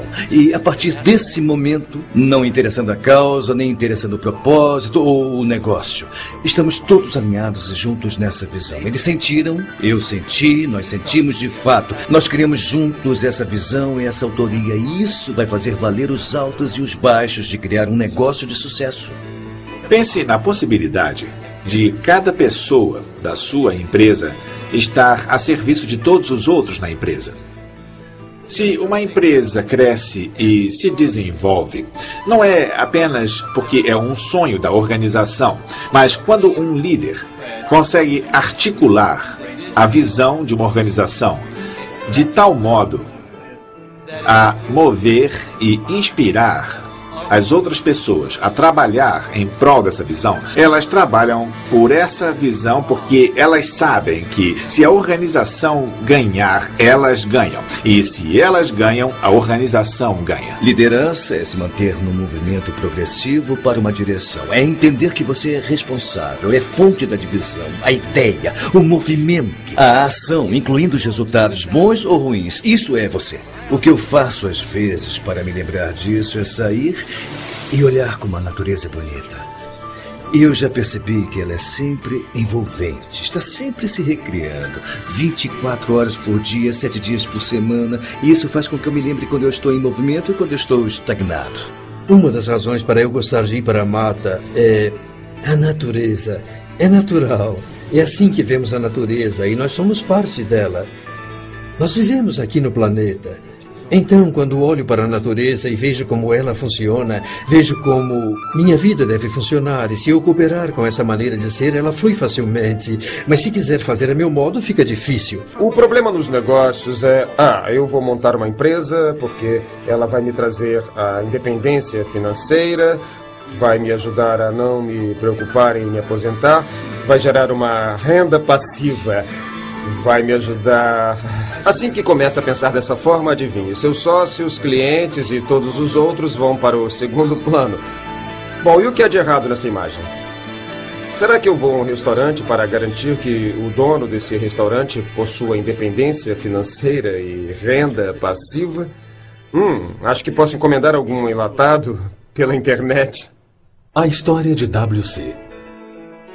Eu adoro o que faço, porque não preciso ser brilhante, inteligente ou ter um diploma da Harvard. Eu preciso estar consciente, preciso estar presente, preciso ser entusiasmado. Tenho que estar disposto a servir as outras pessoas. Com o tempo aprendi que as 3 palavras mais importantes para um restaurante são: eu vou voltar. É assim que podemos fazer crescer o negócio. É uma estratégia simples e se resume aos mais básicos dos serviços. Ser uma pessoa autêntica, cuidadosa e prestativa, porque se você fizer isso, aí o universo lhe dá o retorno. E no restaurante você não sabe se vão comer sobremesa ou se vão voltar outra vez, ou se vão divulgá-lo para outras pessoas. Mas sei que dando mais, eu vou receber muito mais. Trata-se de fazer com que as pessoas saiam se sentindo melhor do que quando chegaram. As pessoas têm que gostar tanto de lá que mal podem esperar para retornar. Não conheço muita gente que volta a um restaurante apenas porque a comida era fabulosa. Se o serviço for terrível, a hospitalidade ruim e as pessoas rudes, não voltam. Nunca vi darem uma boa gorjeta para alguém de quem não gostaram. Há muito amor quando se deixa o ego de lado. Há muito amor quando se diz: o importante não sou eu, o importante é você. Você está aqui e é o convidado. E pode contar que isso será o suficiente. É preciso saber lidar com o dinheiro, mas se você souber ser hospitaleiro, as pessoas vão sentir sua presença, vão sentir que você se importa com elas e vão voltar. E se você conversar com elas, coisa que se faz muitas vezes, e lhes perguntar: estamos fazendo direito, vocês vão voltar, etc., elas vão dizer: a propósito, o purê estava frio. Mas tudo bem, não se preocupe. Elas se apaixonarão por você, vão se sentir donas de você. E que clientes legais para se ter. Os clientes que saem insatisfeitos nunca vão lhe dizer. Aliás, você também não vai perguntar. Esse é o pior cliente que se pode ter, porque vão contar a 10 ou 20 pessoas sobre a péssima experiência que tiveram. Você tem que ser bom ao fazer a comida e ser bom em muitas coisas, mas deve se preocupar mesmo em tratar bem a pessoa que entra por sua porta e querer que se sinta bem ali. Muitos de nós deseja, quer, precisa, mas quem quer pagar o preço? Arriscar tudo para ter algo que realmente quer. A maioria de nós não aceita isso. Falamos e pensamos nisso. Eu fundei umas 26 empresas, me arrisquei várias vezes, fiz isso muitas vezes. Tive alguns sucessos e tive alguns fracassos. Algumas vezes eu tive que fechar porque não ia muito bem. Você tem que desejar arriscar algo para obter algo. E se não quiser fazer isso, não faça. Mas não fique aí, meu Deus, eu gostaria. Isso não vai adiantar nada. Então é preciso se mexer e agir. Digamos que aqui onde estou sentado sou eu. E digamos que há um círculo em volta de mim, de um certo diâmetro, digamos, de 2 metros por aí, dessa largura. Tudo dentro desse círculo me é familiar e conhecido por mim. E é onde eu moro, as coisas que me apresentaram, as que me ensinaram o que eu acredito e incorporei. Fora desse círculo é desconhecido para mim, é estranho. Então, se eu quiser aprender, se quiser crescer, se quiser ter algo a mais, ter mais dinheiro, melhor relacionamento, boas férias, casa maior, mais paz, amor, o que for, eu acho que preciso ir até lá, onde eu ainda não estive. Qualquer coisa que você queira fazer requer prática. Eu toco violão e quando comecei, eu não conseguia tocar muito bem. Ainda assim, eu era um violonista, tinha um violão, apenas não tocava muito bem. No entanto, conforme fui praticando durante alguns anos, eu me tornei um bom violonista. E então eu aprendi a cantar e tocar. Depois eu aprendi a fazer harmonia no violão e agora eu sou um violonista competente, consigo tocar e cantar. Eu acho que muitas pessoas podem ter uma visão, mas elas não querem pagar o preço e não olham antes de começar a ter a intenção. E é aí que sabotam a si mesmas. Então, você está disposto a pagar o preço? Se não quiser pagar o preço, abandone a sua visão. É isso que eu ensino a todas as pessoas. Abandone sua visão se não quiser pagar o preço. Ache uma visão pela qual queira pagar o preço. Não é para abandonar todas as visões, mas assim não vai acontecer. A história de Andy. Em 1988, meu saldo foi negativo. Eu estava sem trabalho, sem renda e 9 anos depois eu estou morando na praia. Vivendo a vida que sonhei. Eu não fiz faculdade, eu só estava disposto a trabalhar duro. Eu cresci num bairro pobre. Eu apenas saí para o mundo e trabalhei. E dei duro. Ora, eu não sou mais inteligente que ninguém. E certamente nunca tive uma varinha de condão. Eu só tive coragem. Eu tive paixão e intenção. Então fui para o mundo. E trabalhei todos os dias, sem parar, até obter os resultados, que consistiam com minha declaração. Bom, fiz isso algumas vezes na minha vida. E todas as vezes que o fiz, tive sucesso em alcançar o que me propus a fazer. Não sem desafios, não sem fracassos no caminho, não sem tropeções. Mas eu estava determinado. Se você realmente quiser uma coisa, faça o que for necessário para que aconteça. Esteja disposto a passar por apertos ao longo do caminho. Eu paro e sonho com outras maneiras de fazer dinheiro. Eu vou à luta e às vezes até consigo. Agora, todo mundo vence? Não. Eu conheci pessoas que tinham, digamos assim, trabalhos sem futuro e aí as circunstâncias os forçaram a sair dali e quando eram forçadas a sair, elas saíam e acabavam criando algo muito, muito melhor do que o que tinham antes. Mas uma força as empurrou. E eu acho muito possível que essas pessoas que estão nessa situação de trabalho consigam visualizar o que está para chegar e então tomem uma atitude. O maior obstáculo que eu vejo ou ouço falar são pessoas que não querem correr o risco. E com certeza existe uma correlação entre risco e recompensa. Acho que qualquer pessoa no mundo pode trabalhar duro, se comprometer e criar a vida que sempre sonhou. Existe um sistema que não falha nunca. É consistente. E existem princípios para que isso aconteça. Se nós conseguirmos achar esses princípios centrais e aderir a esses princípios, nossa vida também vai funcionar. Tudo funciona. Conversas que não funcionam. Eu acredito que isso aconteça nos relacionamentos. Eu vou tentar, para ver o que acontece. Já me disseram que tentar é fracassar com honra. Tentar é diferente, porque é claro que você está agindo, mas você está mais comprometido com a luta em si. E o que você realmente pensa, aquilo que o seu contexto indica, é que, na verdade, está fracassando nas suas ações.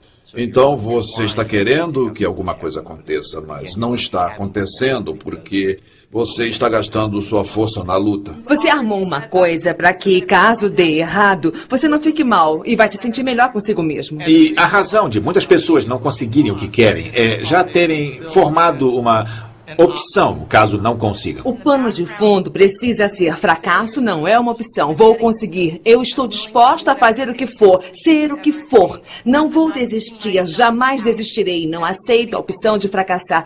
Sei que isso é muito difícil, especialmente se você já tentou muitas e muitas vezes durante a sua vida. Algumas pessoas ficam presas em: como vou me comprometer com isso se não sei como resolver? Ou se tenho evidências de que não vou conseguir nunca. É fácil dizer: quero mais é que tudo se dane, ou ser superficial, ou sugerir algum exercíciozinho frívolo. Qualquer coisa, sei lá. Mas você pode se deparar com alguma coisa que derrube sua experiência. Por exemplo, digamos que a sua experiência seja conseguir gasolina para o seu carro. Como é que você encara isso? Encara como um sofrimento ou encara como uma contribuição? Uma das áreas críticas é como você estipula suas intenções. É algo específico já realizado ou é como uma cenoura que está ali e você quer alcançá-la ou você não quer alcançá-la? Você quer chegar, mas você não chega. Então sua intenção deve ser: eu já consegui. É meu. Participação integral. A história de Eric. Eu sou filho único. Não tive pai porque ele morreu antes de eu nascer. Desde muito cedo eu tive que cuidar de mim mesmo, aprender a me defender sozinho. Sempre gostei das pessoas. Eu era muito popular entre as meninas na escola, mas era sempre platônico. E daí eu passei por experiências e tudo mais, e aí você descobre que, você sabe, eu sou gay. E acho que o mais difícil é assumir para si próprio. Eu tive muita sorte porque isso não foi um problema para a família, foi algo que eu tinha que resolver, e convicções religiosas também.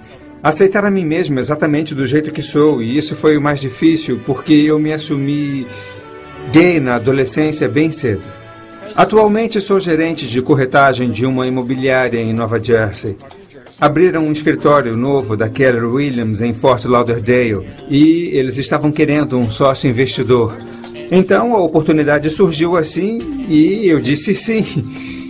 Eu sempre voei e aí eu conheci um cara, o Gary, que é dono de um caça russo L-39. Acho que ele o importou e ele mesmo cuidou da aviônica. Há uns 2 anos, perto do 4 de julho, eu pilotei e foi como eu comemorei o feriado. Foi muito legal. Fiz todas as acrobacias, subidas, voltas invertidas, giros, enfim, fiz todas as manobras. É a maior adrenalina, pura tensão, é como o paraquedismo. Também provoca uma emoção extrema, é excitação, eu me sinto poderoso.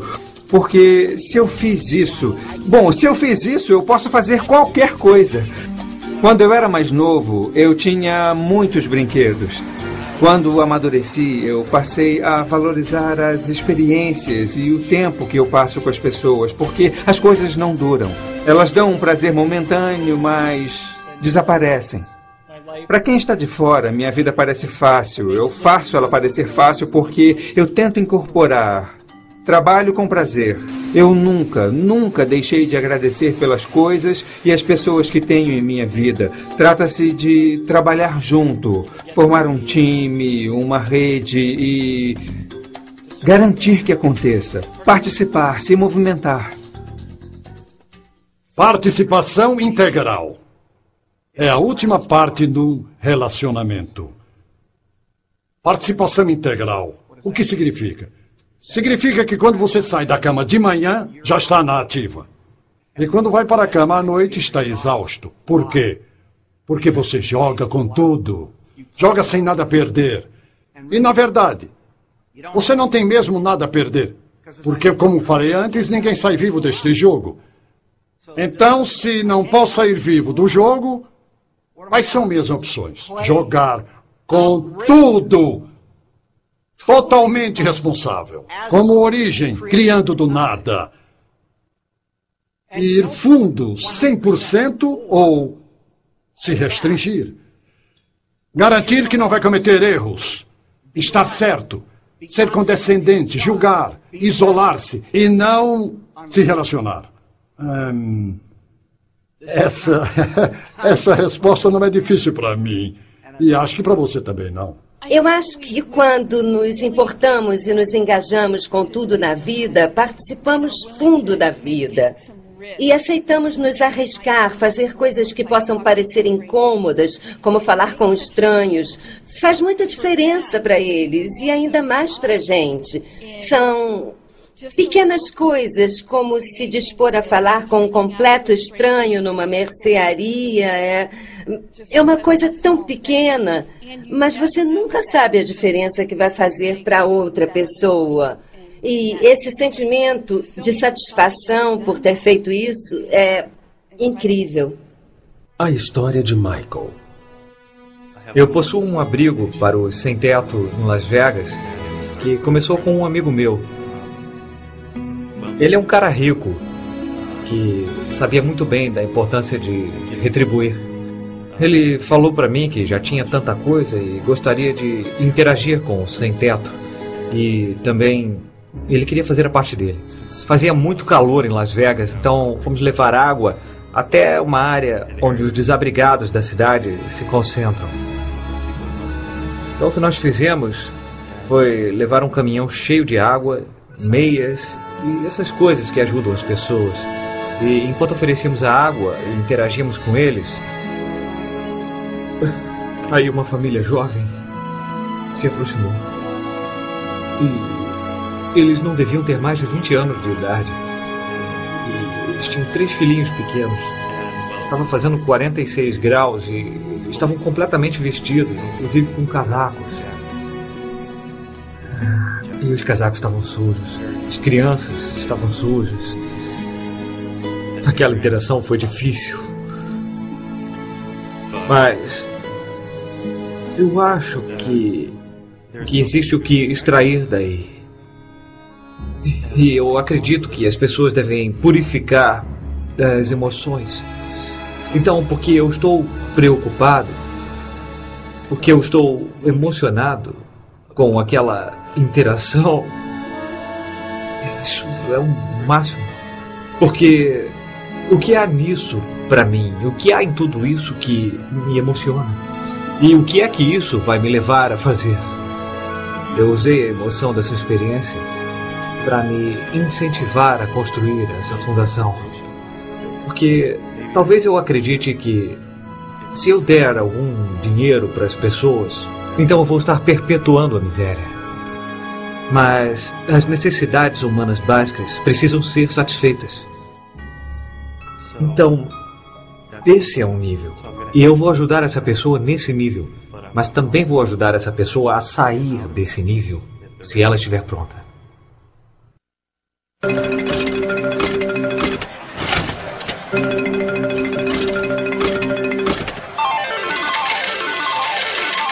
As pessoas perguntam sobre o poder do pensamento positivo. Esse poder é válido desde que você tenha uma intenção. Se você tem um pensamento, não quer dizer que isso vai te levar a algum lugar. Pode ser só uma nuvem passando. Mas se você puser uma intenção, se dirigir esse pensamento, É aí que começa a ativação. E quando age sobre esse pensamento, é quando você o ativa. Ficar aí sentado pensando numa conta de banco. Quando você não tem um trabalho que renda o suficiente para que você pague suas contas, provavelmente não vai gerar abundância financeira. Alguns dizem que basta focalizar em algo e uma mágica acontece. Mas é preciso focalizar de modo a que possa agir como deve ser. E aplicar toda a sua energia nisso. Você tem que agir. Olha, a sequência é ação, resultados.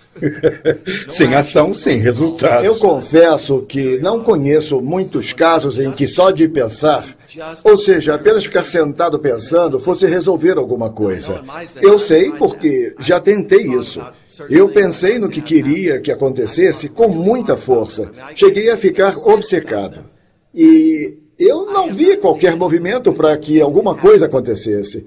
Agora, por outro lado, quando falo ao telefone, quando uso e-mail, quando eu pego o meu carro e vou ver as pessoas e começo a falar sobre o que eu quero, falo em como tal coisa é uma ótima ideia e começo a ouvir suas opiniões sobre o assunto, mostro meu entusiasmo, é aí que vejo as coisas se movimentando bem rápido. Conhecimento é inútil, a menos que a gente use ele. Então, quando obtiver um conhecimento, descubra como usar e ponha em ação. As pessoas que sabem o que fazer com o conhecimento sempre têm sucesso. Só conhecer uma coisa não adianta, tem que saber o que fazer com o que se conhece. Você pode ser uma dessas pessoas que está sempre em ação. Mas ação e ação e ação sem uma visão é apenas desperdício de energia, é só movimento. Isso não vai levá-lo a lugar algum. Mas quando você tem uma visão e tem uma linha de ação, suas chances de obter sucesso são maiores do que de não obter. As coisas acontecem por causa das relações, porque chegamos a acordos sobre elas. E algumas pessoas são craques em fazer isso naturalmente. Algumas têm que se esforçar, a maioria tem que se esforçar. Assim que você entende como funciona, você deve jogar conforme as regras. Então você precisa praticar, até que seja como respirar para você. Aí não pratica mais. É como andar de bicicleta. Se você sabe andar de bicicleta, vai levar um tempo até conseguir a distinção chamada equilíbrio. Mas assim que o atingir, está feito. Pode ficar sem pedalar por 10 anos, mas se eu lhe der uma bicicleta, você vai andar nela. Talvez precise treinar até ficar bom mesmo, mas você já tem a distinção. Quando eu pratico alguma coisa, tanto que até faça parte de mim, faça parte do meu corpo, seja parte de quem eu sou, eu posso relaxar. Aí estou livre para criar. Algumas práticas que recomendamos: manter um diário, meditar, fazer exercícios físicos, ser capaz de ler, de estudar, ficar quieto. Porque quando ficamos quietos e recolhidos, nos tornamos capazes de ouvir coisas que estão muito além do bate-papo. Você precisa ler os livros, ver os filmes certos, juntar-se às pessoas certas, assistir a outros seminários, precisa aprender meditação, talvez até encontrar um mentor. Mas isso é uma mudança de direção, é um foco todo novo. Eu acho que isso é uma coisa muito pessoal. Bom, quer dizer, desde a própria visualização, ver o que você quer, escrever sobre isso, ser detalhista quanto às características, às atitudes, às experiências que quer viver. Algo como cortar figuras e criar um mapa ou um quadro daquilo que você quer. Quanto mais claro estiver aonde quer chegar, seu objetivo, mais fácil será pôr em ação. Eu tenho certeza de que alguns de vocês aí podem estar pensando assim: espere aí. Eu não quero ser o autor da minha vida, o criador da minha vida. Deus é o criador da minha vida. Uma coisa que pode ser confusa neste momento é responsabilidade pessoal. E quando dizemos responsabilidade pessoal, não estamos dizendo que Deus não é todo-poderoso. Apenas dizemos que dentro disso tudo, nós somos responsáveis. Digamos que há algo no universo. Chame como quiser. Se Deus for um pouco demais, tudo bem. Mas há algo neste universo que dá vida a tudo neste planeta. O que é isso? É Deus, é um espírito, é tudo. Digamos que você sai agora daí, colha um morango e morda esse morango. Foi você quem fez isso? Não. Mas há alguma coisa em ação que faz com que tudo esteja aqui, que eu e você possamos interagir aqui neste momento. E esse trabalho de transformação é grande parte disso. É reconhecer que isso existe, o que é essa força, o que é esse poder. E o próprio nome de Deus em si. E se nos deixarmos levar por isso, vamos tirar nosso próprio poder. O mistério divino expressa sua essência em nós. E o que olha para mim através dos seus olhos e o que olha para você através dos meus olhos é a mesma coisa. Se eu penso em Deus, não penso num cara de cabelos longos e uma luz aqui atrás. Esse não é Deus para mim. Quando eu penso em Deus, penso na unidade da energia. Isso é Deus para mim. E isso encaixa. Eu posso relacionar religião com espiritualidade, com física quântica, com física einsteiniana, com medicina. Está tudo misturado. Basta ver como se relacionam. Olha, tem uma coisa interessante nisso. É o inominável. Qualquer nome dado vira uma limitação. Acontece a mesma coisa com você, não importa o seu nome. Claro que você tem um nome. Billy, Joe, Sam, Bárbara. E isso não é o que você é só o seu nome. Mas sempre que você disser eu sou isso, você estará se limitando. A autoajuda tem a má fama de ser extremamente narcisista. Tudo é sobre mim. Talvez seja verdade. Mas agora o que eu quero falar e vou falar é sobre você. Sobre você ser realmente para todo mundo.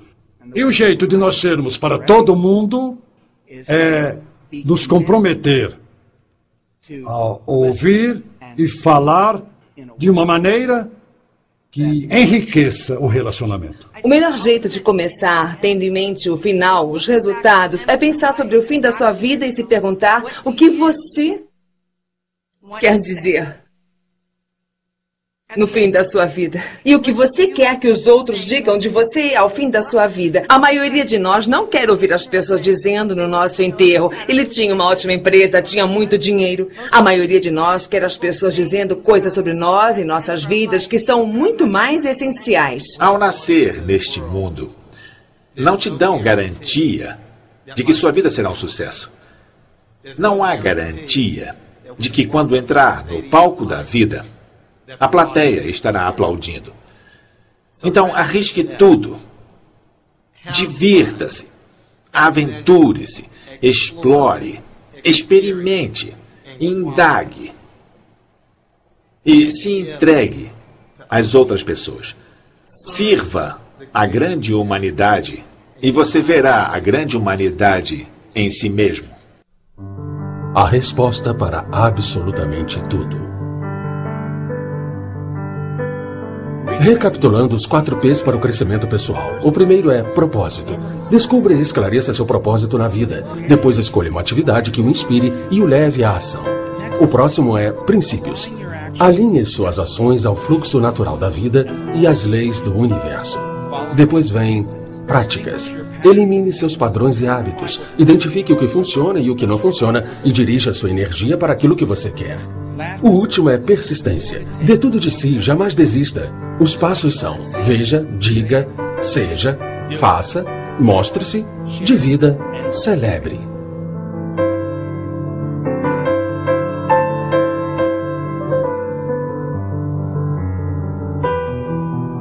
A resposta para mim é confiança e entrega. A resposta para mim é: ame o mundo, ame as pessoas à sua volta indiscriminadamente. A resposta é que não tem resposta.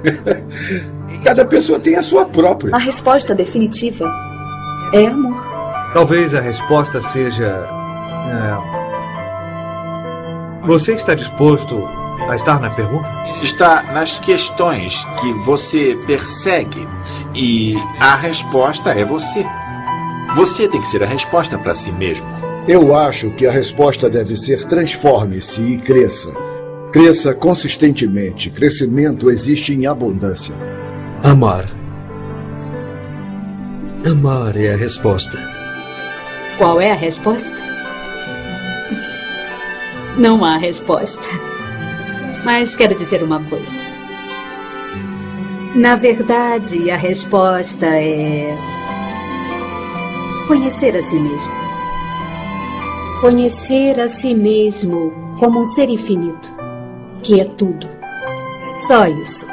A resposta serve para todos, seja quem você quer ser. E essa é a resposta para absolutamente tudo. O que você quer ser?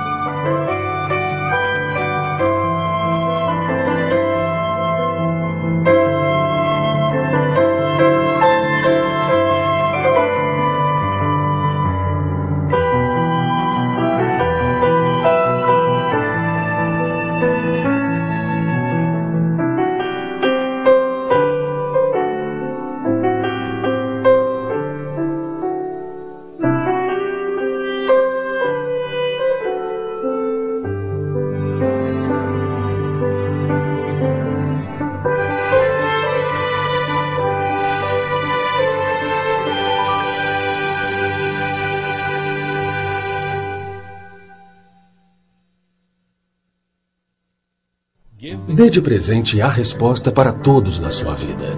Há inúmeras maneiras de partilhar a mensagem. Além de DVDs, temos folders, postais e outros produtos disponíveis em gettheanswer.org. Mantenha a força de A Resposta viva na sua vida.